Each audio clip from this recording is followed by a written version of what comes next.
सरस्वती शिशु विद्या मंदिर कोटी inter college Athurwala में राष्ट्रीय शिक्षा नीति एवं भविष्य का भारत विषय के अंतर्गत शिक्षा संवाद कार्यक्रम में मुख्य अतिथि डॉक्टर रमेश पोखरियाल निशंक रहे। डॉक्टर निशंक ने राष्ट्रीय शिक्षा नीति 2020 और भविष्य का भारत विषय पर विद्यार्थियों के साथ संवाद किया। उन्होंने कहा 21वीं सदी का ज्ञान एवं तकनीक आधारित विश्व भारत की ओर काफी उम्मीद भरी दृष्टि से देख रहा है। इसी को दृष्टिगत रखते हुए हमने प्रधानमंत्री नरेंद्र मोदी के नेतृत्व में एनईपी 2020 को संस्तुति प्रदान की थी। नई शिक्षा नीति के शिक्षा, विज्ञान और संस्कृति 3 आधार है। 21वीं सदी का ज्ञान, समग्र ब्रह्मांड का ज्ञान अपनी संस्कृति के साथ बच्चों को हम सिखाएंगे तो ही उनका समग्र विकास होगा।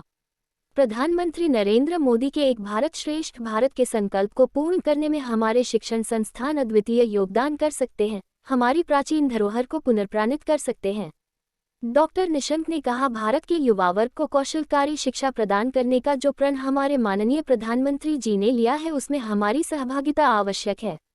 भारत को पुनः एक बार विश्वतल पर अग्रणी देश कैसे बनाया जाए, युवा को जीविकोपार्जन का प्रशिक्षण किस प्रकार से मिले, ऐसा प्रयास हम सभी को करना है। देश को बदलना है तो शिक्षा व्यवस्था ठीक करनी होगी। जो लॉर्ड मैकाले की शिक्षा है, जिसने इस देश में अंग्रेज़ों को पैदा किया है कि देखने से तो हिंदुस्तानी होगा लेकिन अंदर से विचारों से वो अंग्रेज होगा।